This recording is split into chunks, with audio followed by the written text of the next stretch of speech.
Ask any biomedical equipment technician what the strangest part of the job is, and you will get some version of the same answer.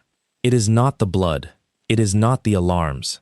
It is the moment you plug a laptop into a machine that has been sitting quietly in a hallway, and the machine tells you, in flat little time-stamped lines, exactly what was done to it at 2 in the morning by a person who has already sworn, on paper, that they were never in that room. Machines do not get nervous. They do not rehearse. They do not decide, halfway through a sentence, that the truth is going to cost them a house. A machine remembers what people swear never happened, and it remembers it in the order it happened, and it does not care who you are. I'm Nathan, and I've been telling stories on this channel long enough to know which ones stay with people. This one stayed with me, and I think it will stay with you, because it turns on a thing almost nobody outside a hospital knows. The equipment is a witness. Keep that in your pocket while we go. Somewhere in here, a man is going to be accused of something monstrous, and the only thing standing between him and the rest of his life is a device the size of a lunchbox that never learned how to lie. Ross Brackett fixed things for a living, and he had been fixing them long enough to have opinions about the people who broke them. He was 41, and for 11 of those years he had been a clinical engineering technician, which is a phrase that means almost nothing to anyone who has not stood inside a hospital at 3 in the morning. What it means in practice is this: every infusion pump, every ventilator, every patient monitor, every warming blanket and pulse oximeter and syringe driver in a building full of sick people belongs, in a quiet administrative way, to a small department in the basement, and Ross ran the pediatric side of it. He calibrated pumps. He replaced door latches on dispensing cabinets.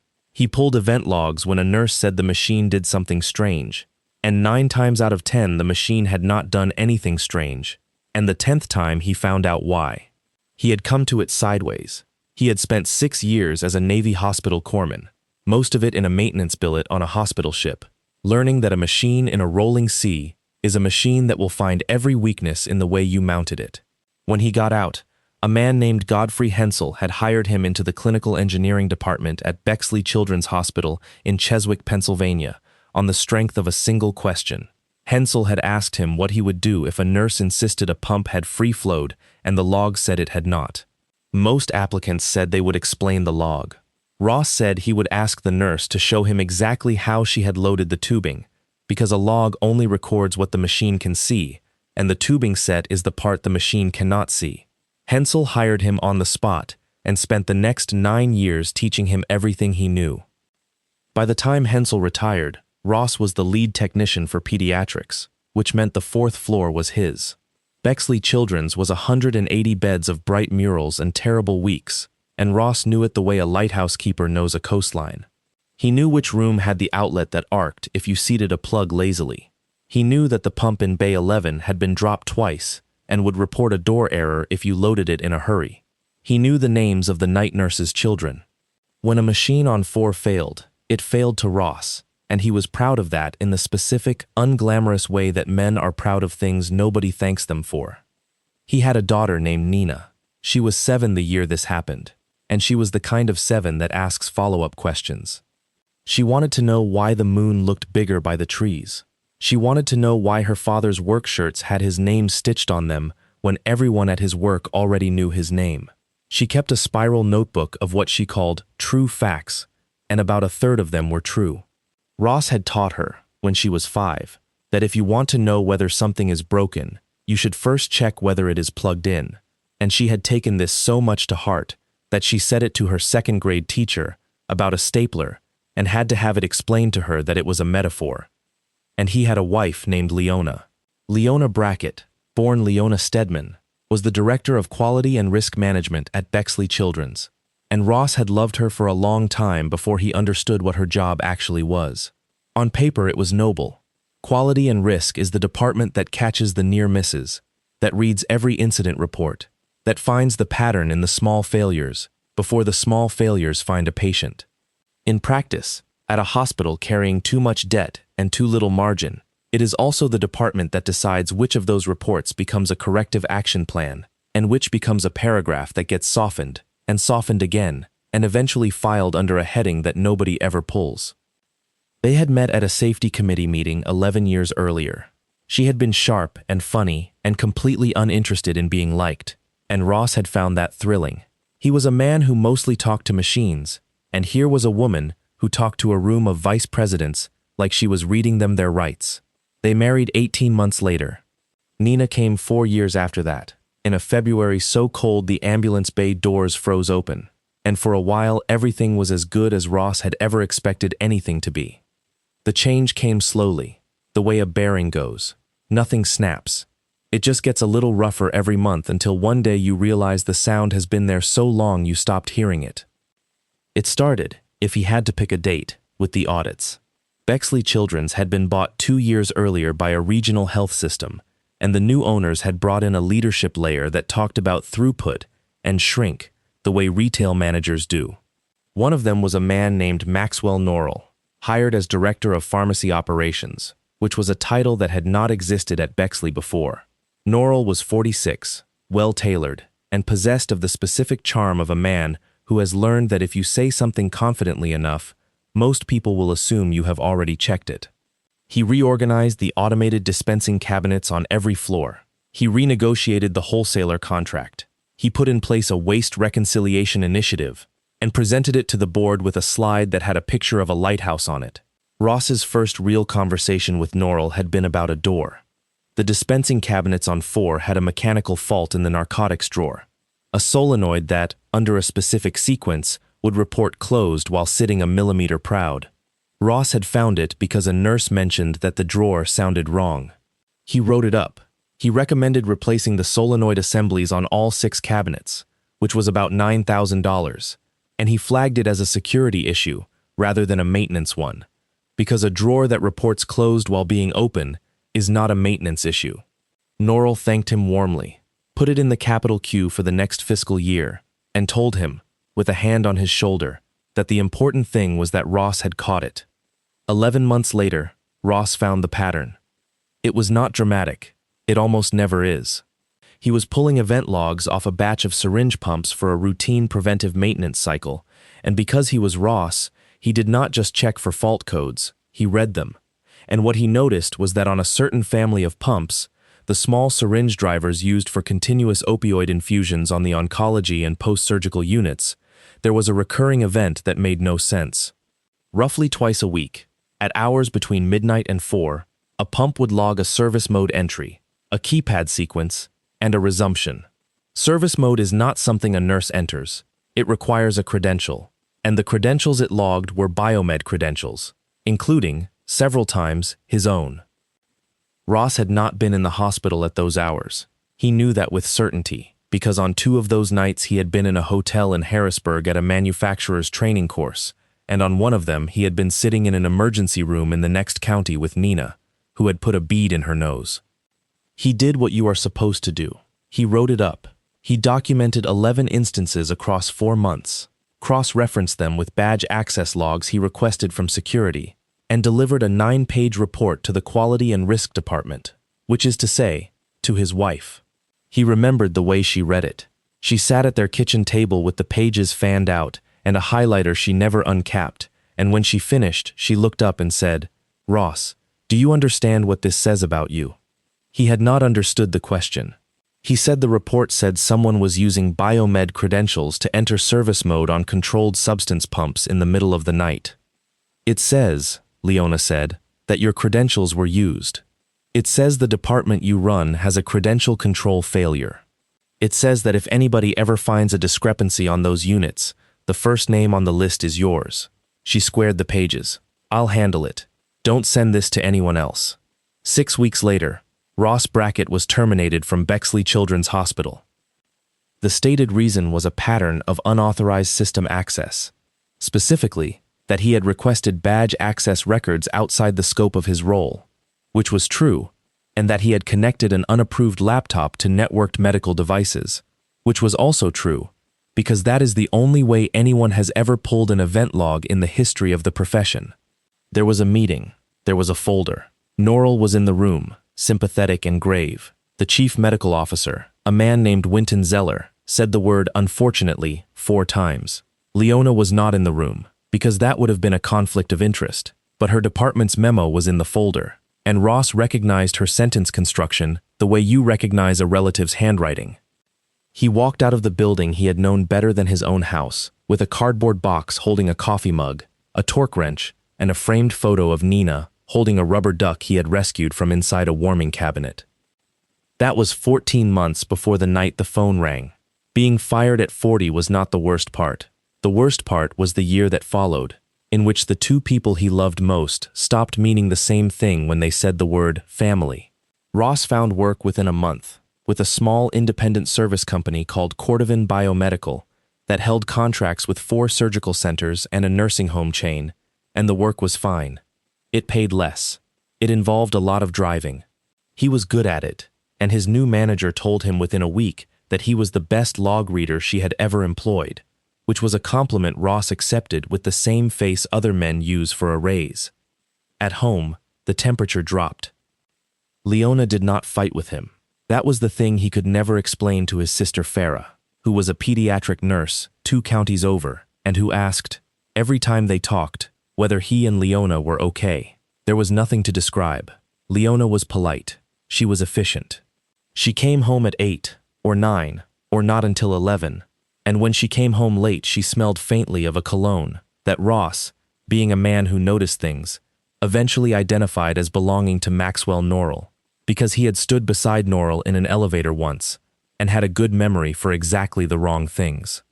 He did not confront her. People find that hard to understand, and Ross had trouble explaining it too. But here is the closest he ever got. When you spend your career reading logs, you learn that the worst thing you can do with a partial data set is act on it. If you tell someone what you suspect, you teach them what to hide.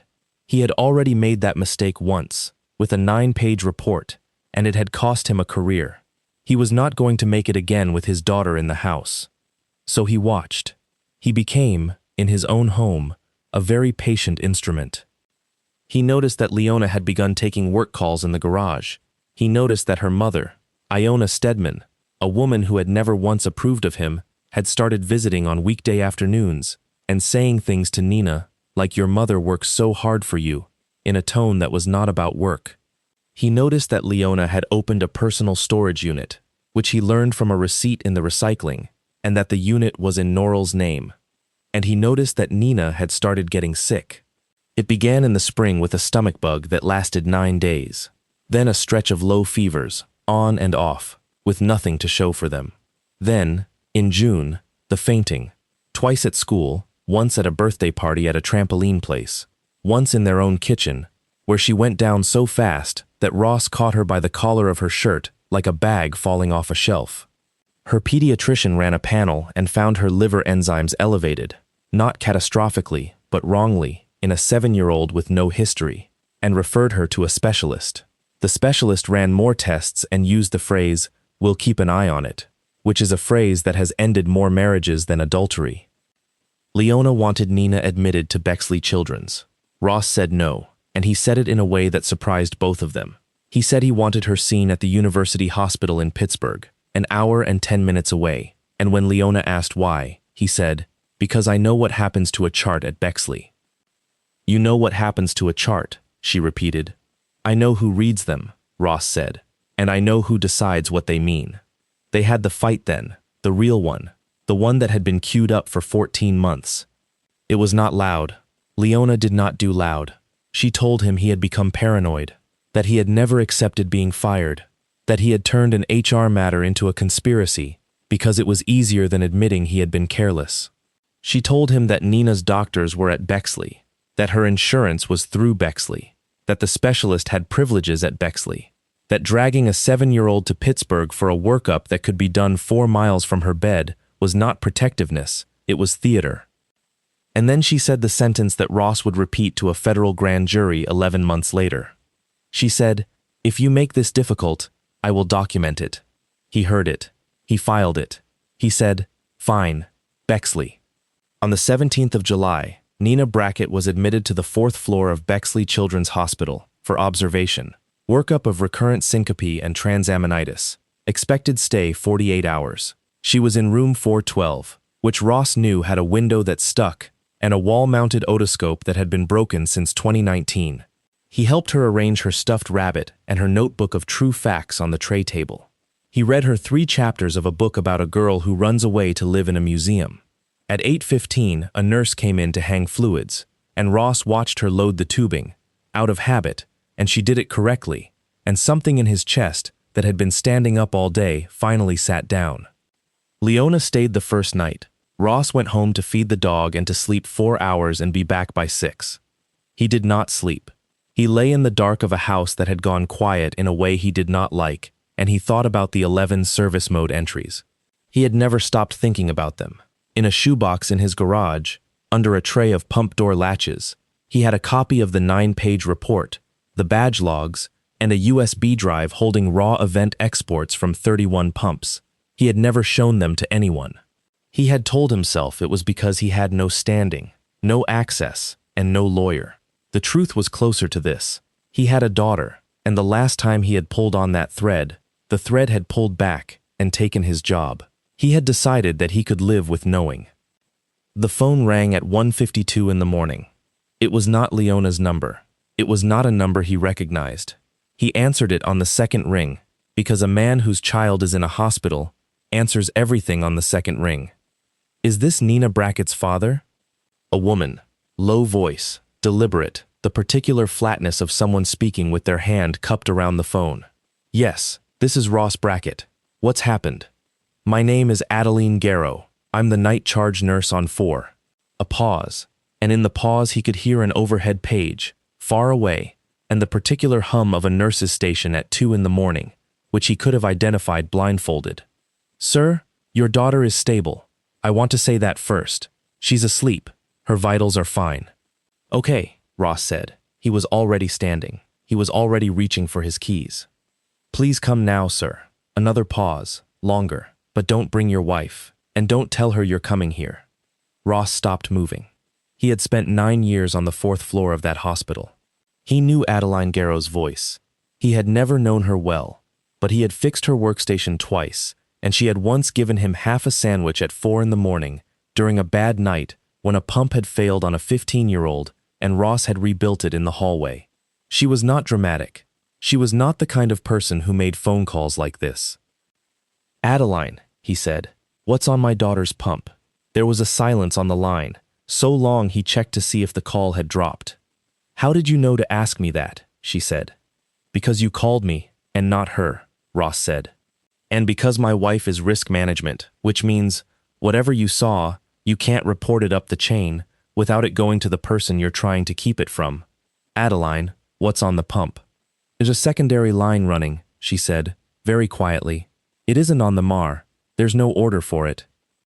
The pump's programmed under a library entry that shouldn't exist on this floor, and when I pulled up the infusion history, the last service event on that device was logged 40 minutes ago. She took a breath. The credential on the service event is R. Brackett. Ross closed his eyes. I'm 19 minutes away, he said. Sir, her voice cracked for the first time. Don't come through the main lobby. He made it in 14. He knew the back way, the loading dock entrance the environmental services crews used, because he had walked it 4,000 times with a cart.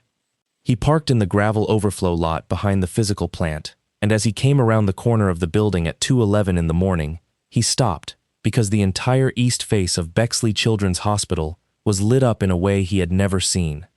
There were 7 police vehicles in the ambulance bay, not parked, angled, doors open, the way vehicles are left when nobody stopped to park them. There were 2 unmarked sedans, and a county sheriff's SUV, and a van from the state police, with its back doors standing open, and a man in gloves lifting equipment out of it. The ambulance bay itself had been strung with tape. A uniformed officer stood at the 4th floor stairwell door on the outside of the building, which made no sense at all, because that door only opened from the inside. Ross walked to the loading dock, and a state trooper put a hand up and said the building was closed. My daughter is on 4, Ross said. The trooper's face changed. He said something into his shoulder mic. Ross waited, and while he waited he counted, because counting was what he did instead of panicking. 7 vehicles, 2 ambulances that were not running calls, a fire department chief's car, and this was the one that made his stomach drop. A plain white van with a county coroner's decal on the door.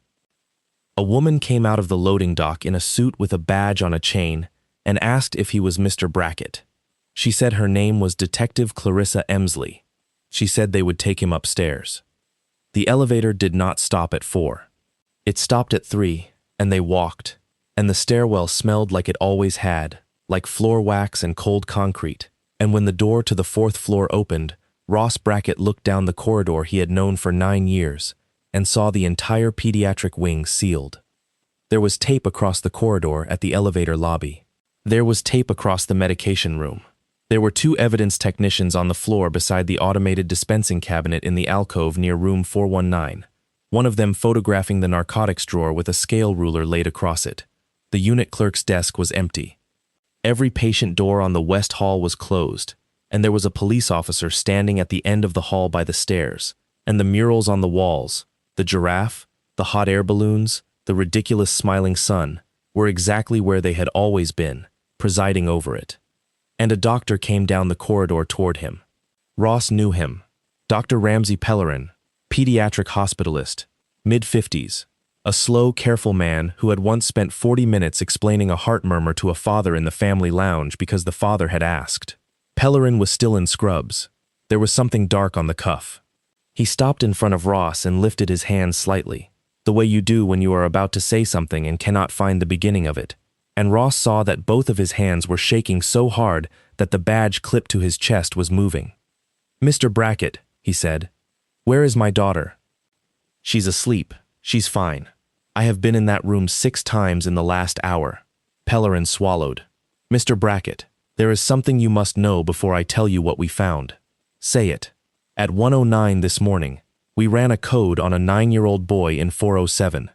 His name was Nate Fenimore. He had a post-operative infusion running." Pellerin's jaw worked. "We pushed epinephrine 3 times. 3 doses. Nothing. Not a flicker. His rhythm never changed, and I have run 400 codes in my career, and I have never seen a heart do nothing at all with 3 of epi in it."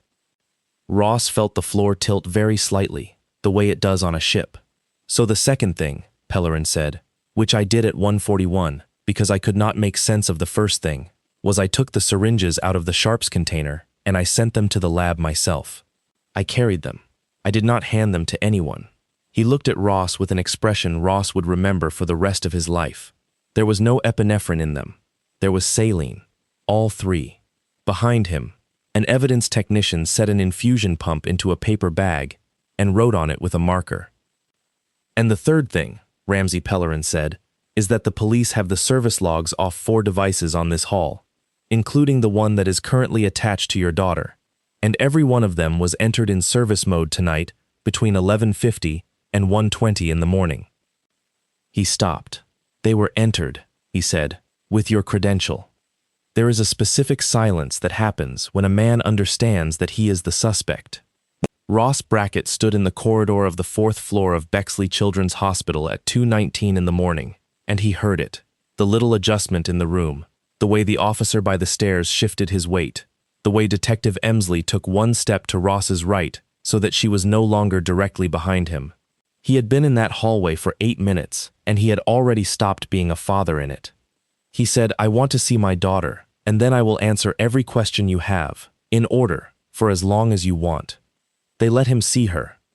Nenah was asleep on her side with her rabbit under her arm and the notebook of true facts open on the tray table where she had left it.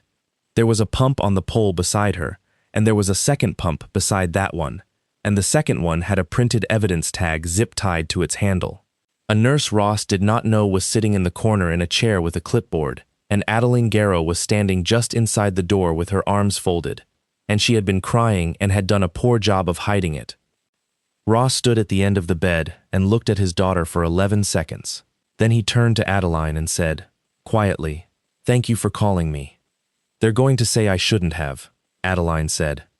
"They are," Ross agreed. "You did."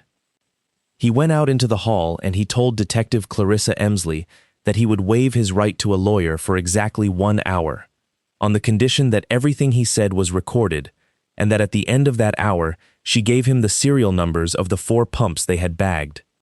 Emsley, to her credit, laughed once, without humor. That's not how this works. It's how it should work, Ross said.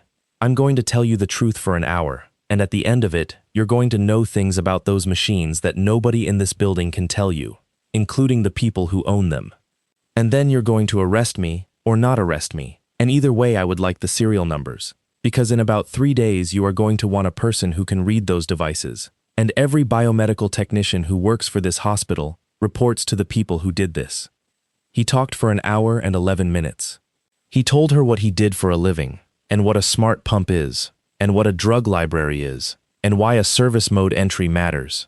He told her that the pumps on that floor kept an internal event log of roughly 6,000 entries, non-volatile, surviving power loss, recording key presses, alarms, door states, battery cycles, wireless access point associations, and clock adjustments. He told her that this was not a security system. It was a maintenance feature, and that was exactly why it was worth something, because nobody bothers to fake a maintenance feature. He told her he had been fired 14 months earlier, and why, and that his wife had written the memo. He told her that his wife was the director of quality and risk management, and that she was, in his opinion, having an affair with the director of pharmacy operations, and that he had no proof of that and did not intend to pretend otherwise. He told her about the shoebox in the garage. He told her that his biomed credential had been deactivated 14 months ago, on the day he was walked out.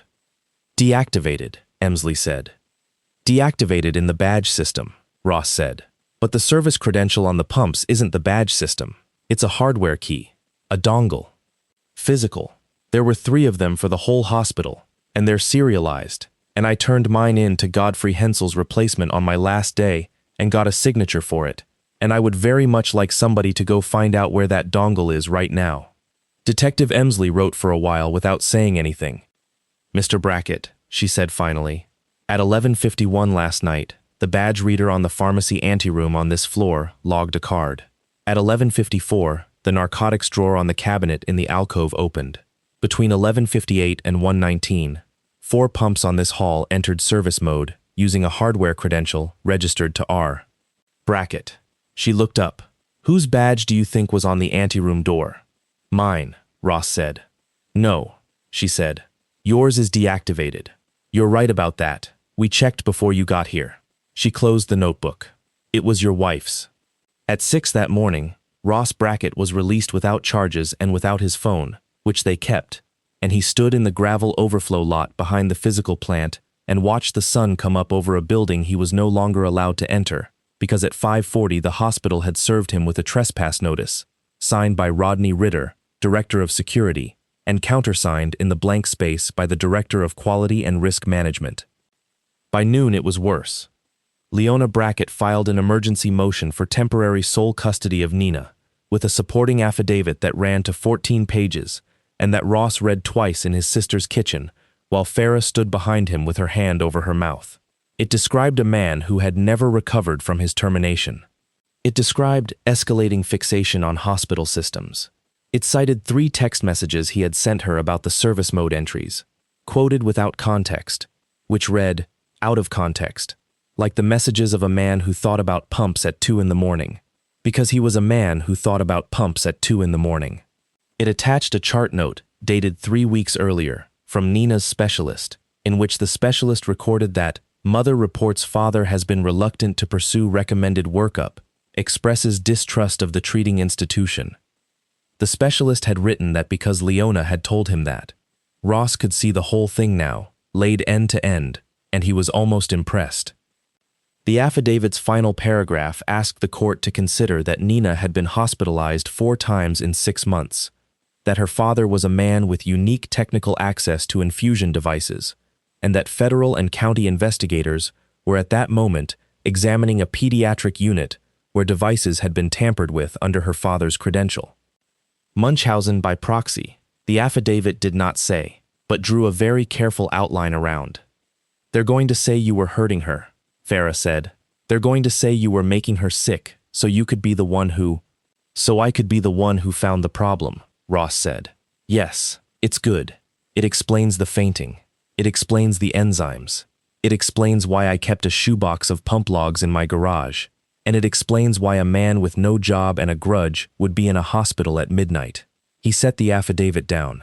It's the best constructed thing Leona has ever built. Ross. Farah's voice was thin. What do we do? Nothing visible, he said. His attorney was a woman named Valerie Mortimer, who took the case at a reduced rate because her own son had been at Bexley for 8 months in 2016, and she still sent the fourth-floor cookies at Christmas.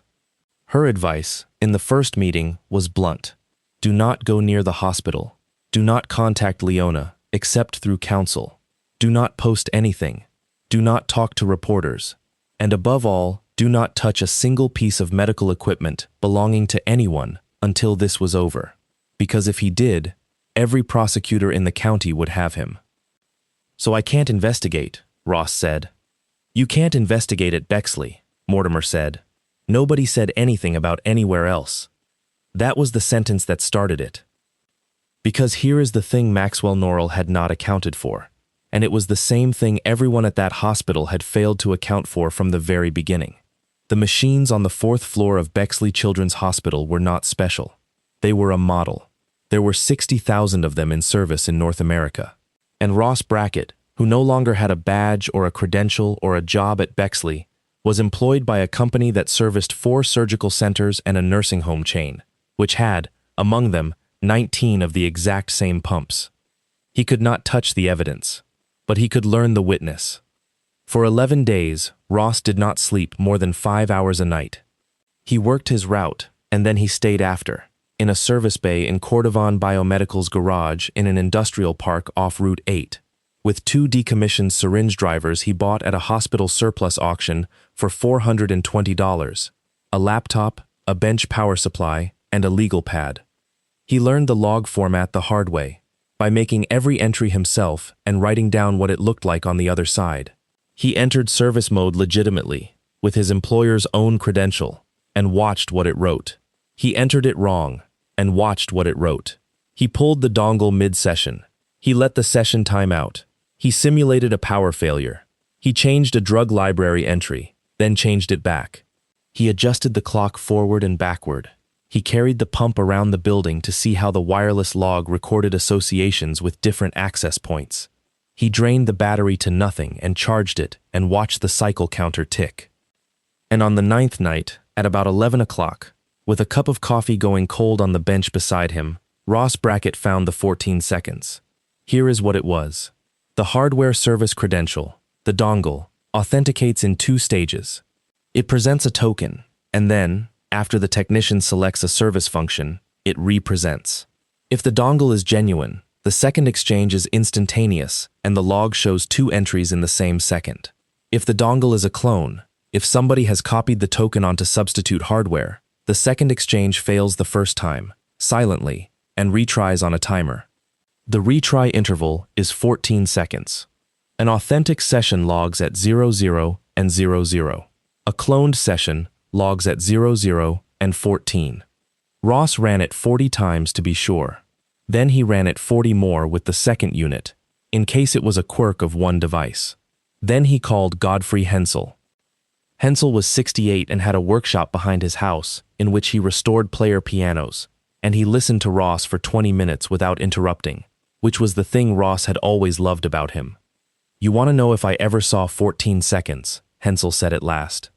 I want to know if it means what I think it means. It means what you think it means. A long breath on the line. Ross, there's something I need to tell you, and I should have told you 4 years ago. The reason I put in for retirement when I did was that I found a discrepancy in the pump fleet count. 6 syringe drivers on the asset list that I couldn't lay hands on. I reported it.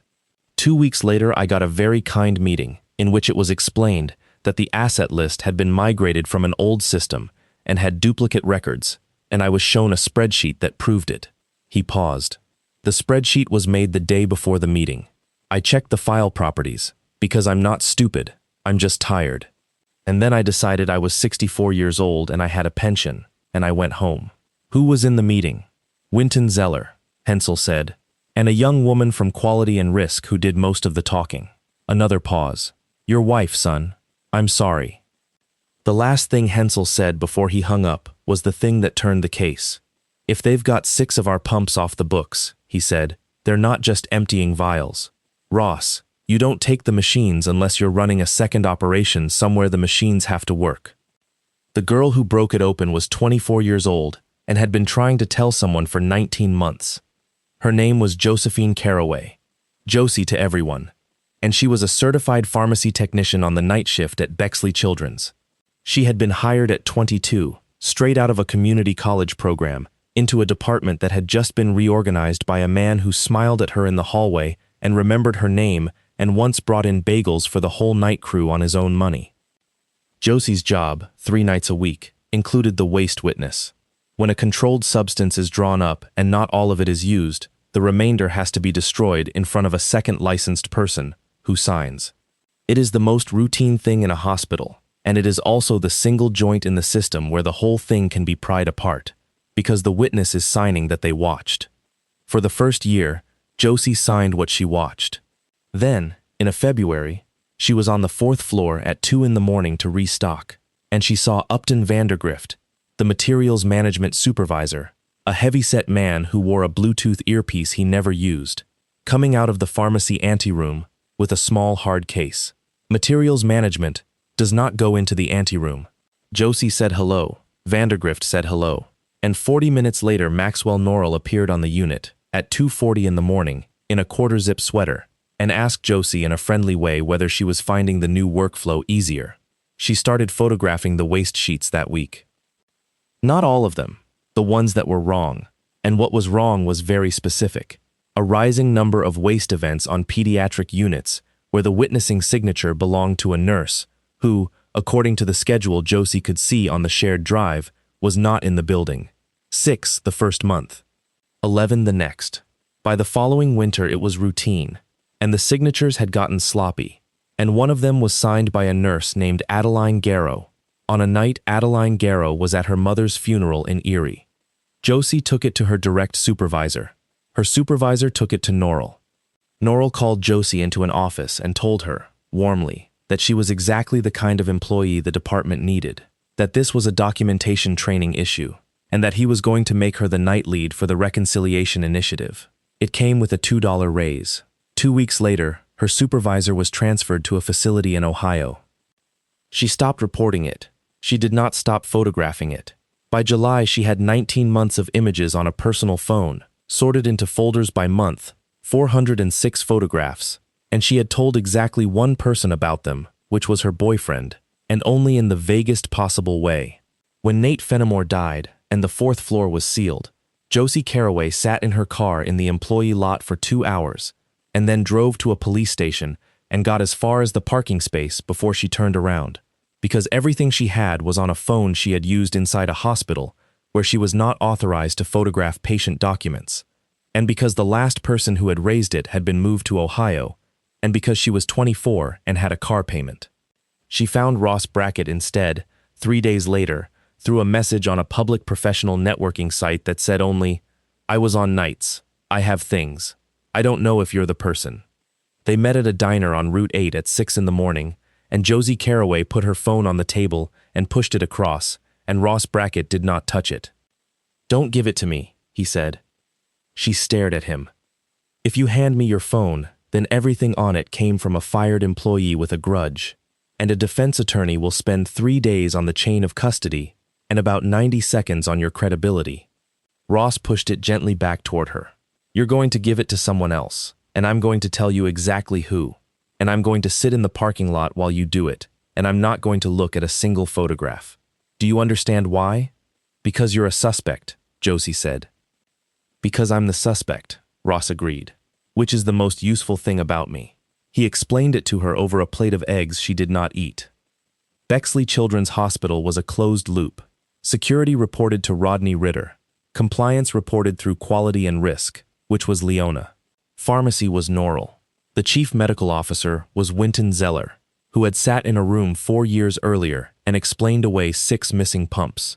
Every internal channel Josie could use ran, eventually, into a room containing at least one person who benefited from it not being true. The county detectives had a device-tampering death and a suspect with a motive gift wrapped for them, and Ross himself was radioactive. So we don't use any of them, he said. We use the two agencies that do not care what a hospital thinks.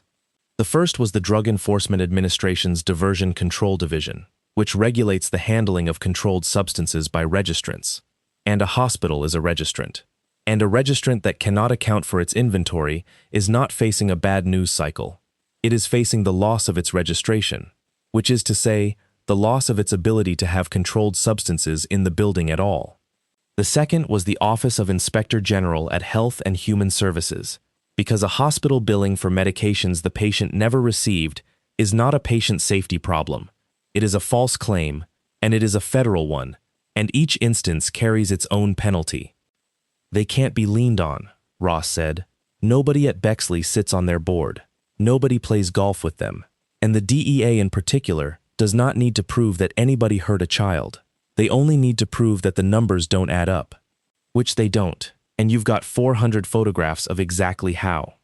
Special Agent Theodora Dahlgren had been doing diversion work for 11 years and had a rule she gave every new agent, which was that the tell is never the drugs, it is the paperwork getting better. Amateurs leave holes, professionals fill them. When somebody's reconciliation rate improves from 94% to 99.6% in a single quarter, without any change in staffing, you do not have a well-run pharmacy.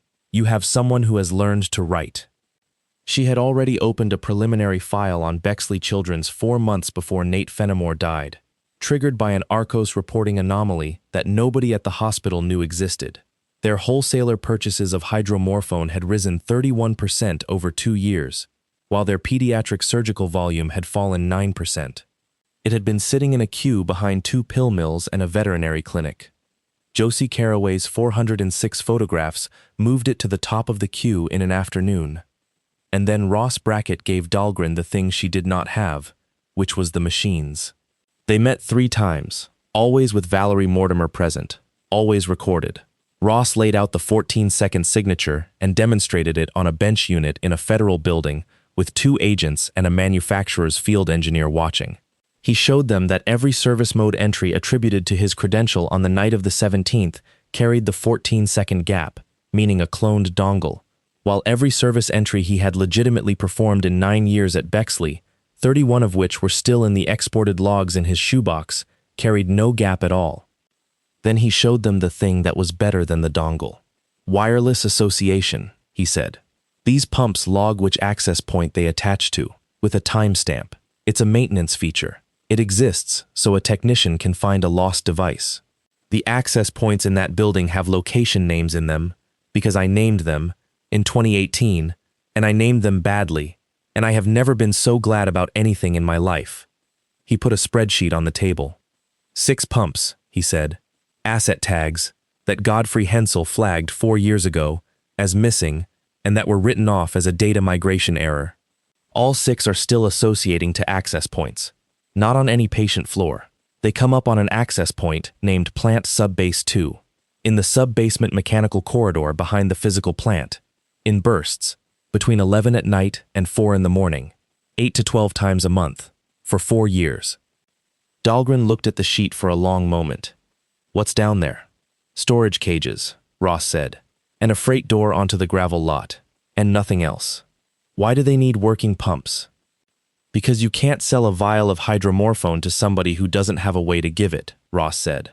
Not at the volume they're moving, but you can run a very profitable little unlicensed service out of a corridor with 6 pumps, a supply of diverted narcotics, and a materials manager with a van.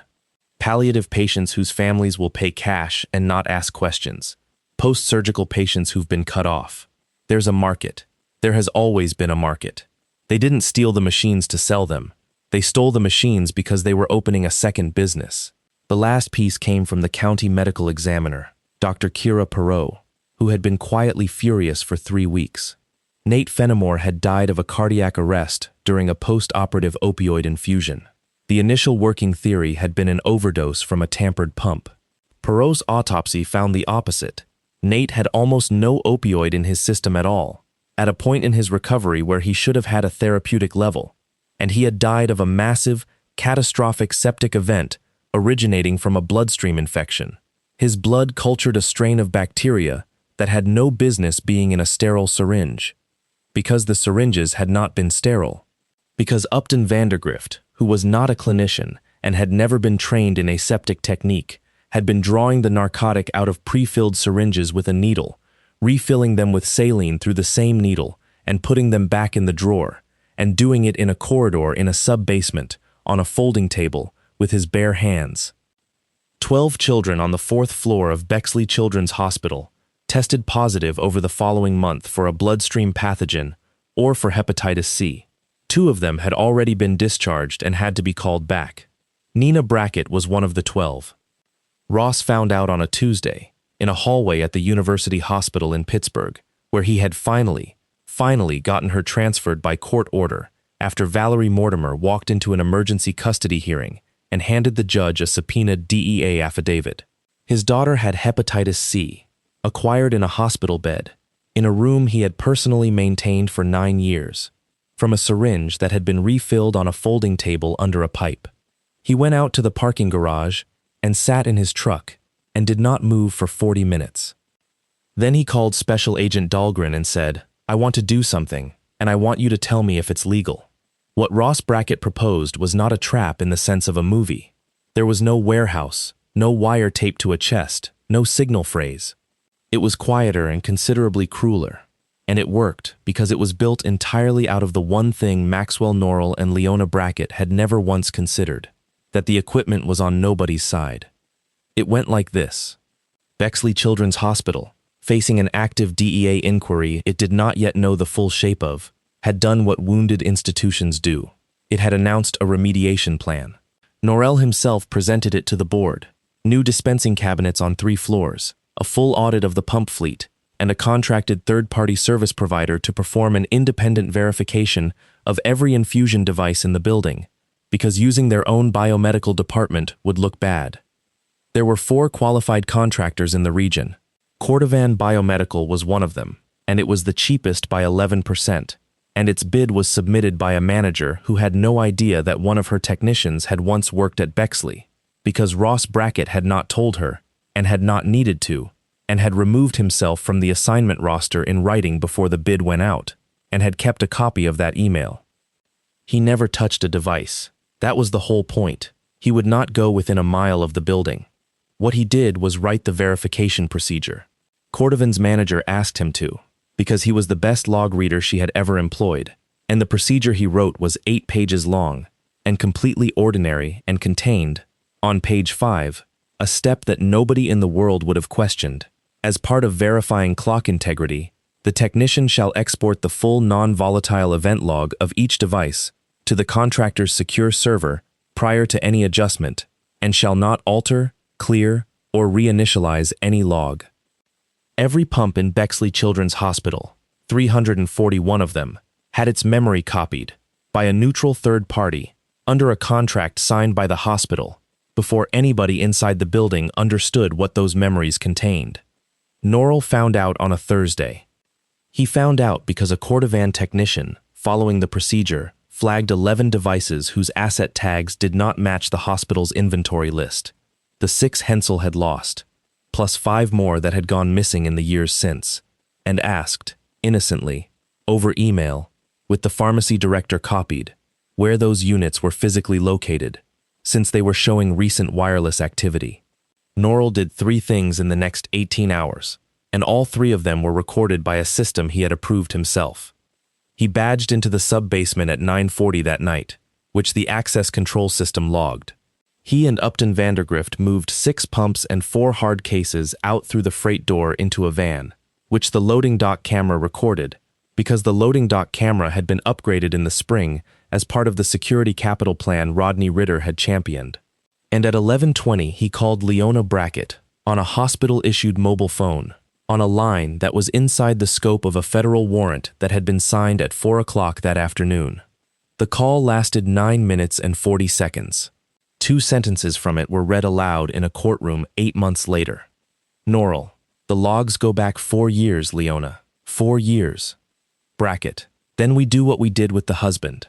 We put a name on it early, and everything after that is just evidence about him. Special Agent Theodora Dahlgren and a team of 11, executed warrants at Bexley Children's Hospital, at a storage unit in Cheswick, and at a leased warehouse suite registered to Pine Hall Clinical Supply LLC at 6:15 the following morning.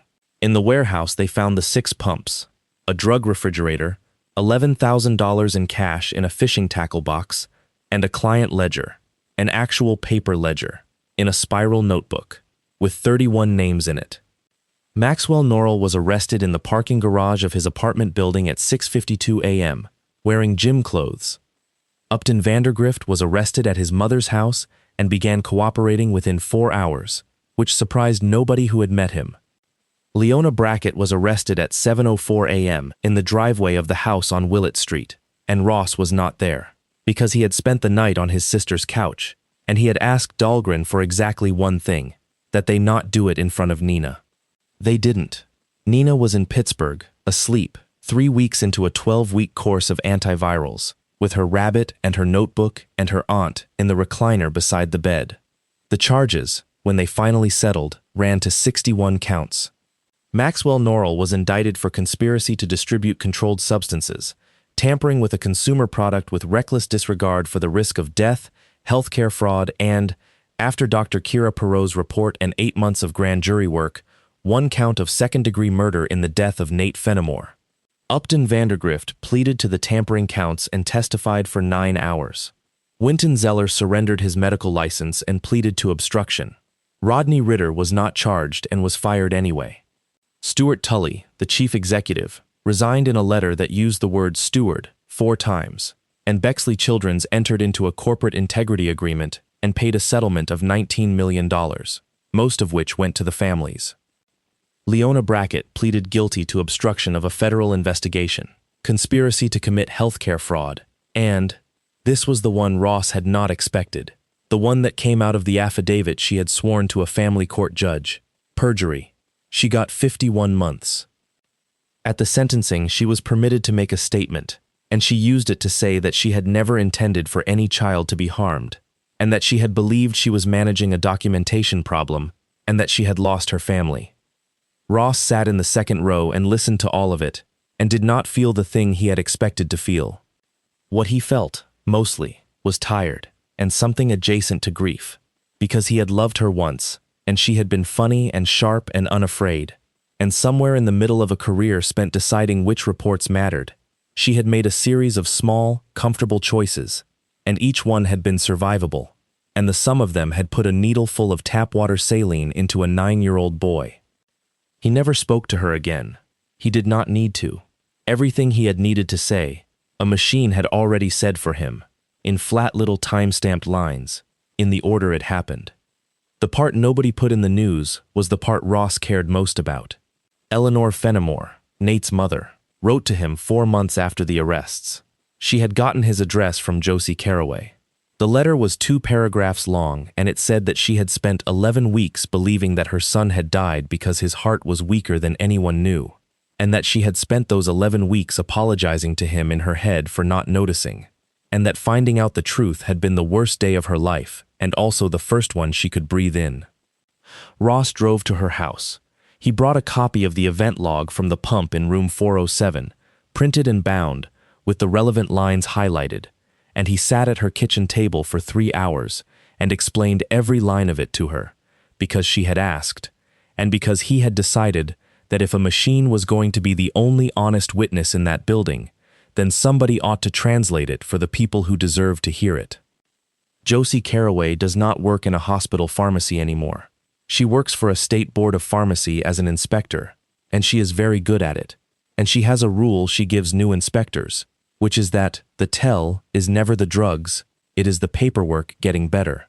She got that from Dahlgren. Dahlgren does not mind. Godfrey Hensel came out of retirement for 11 months to help rebuild Bexley's clinical engineering department under new leadership. And the first policy he wrote was a 1-page document titled Credential Control, and the first line of it is, "A service credential is a key to a child's bloodstream. Treat it like one." Adeline Garrow was not disciplined for the phone call, because by the time anyone got around to considering it, the people who would have disciplined her were gone. She is a nurse manager now. Ross sends her a card every July 17th. It says the same thing every year. Thank you for calling me first. And Nenah Brackett cleared the virus in her 12th week and has the blood work to prove it. And she is 9 now, and her notebook of true facts has a page in it, in her handwriting, that says, "Machines don't lie. People do. Dad fixes the machines." She wrote it herself. Nobody asked her to. I want to leave you with the thing that has stayed with me since I first read this one, because I think it is bigger than a hospital. Ross Brackett did not win because he was brave, or because he shouted, or because he was right. He had been right for 14 months, and it had cost him a career, and very nearly his daughter. He won because he understood something about how power actually protects itself. Every system that goes bad builds a closed loop. The people who investigate report to the people who benefit, and every complaint you file inside that loop is not a report. It is a warning shot you fire at your own back. He learned that the hard way, with a 9-page memo handed to the one person who could bury it, and when he got a second chance, he did the opposite of what instinct demands. He went outside the loop. He found the 2 agencies that had no stake in the building's reputation, and he handed them numbers instead of feelings. And the second thing, which I think about more than I expected to, he never once tried to make himself look good. He wouldn't take Josie's phone. He wrote himself off the service roster. He stayed a mile away from that hospital for 8 months. Everybody's instinct in a fight like that is to grab the evidence and hold it up, and every time you do it, you contaminate it with yourself. He kept his own fingerprints off the truth so that the truth could stand up on its own legs. There is a version of this story where Ross storms into the 4th floor at 2 in the morning and confronts his wife in front of a police detective, and in that version he is arrested, and his daughter goes home with the woman who filed the affidavit, and Maxwell Norrell keeps running pumps out of a sub-basement for another 4 years. It is the satisfying version. It is also the one where the boy in 407 is the first of 11 instead of the last of 1. So here is what I'd ask you to take out of this. If something in your life is wrong, and every channel you're being told to use runs through the person who benefits from it being wrong, stop using the channels. Find the outside, and whatever you do, before you make noise, go find the thing in the room that was recording the whole time and didn't know it was supposed to take a side. There is almost always something. A log, a receipt, a timestamp, a camera nobody remembered. People rehearse. Machines don't. Thanks for staying with me on this one. If it got you, you know what to do. And I'll see you on the next one.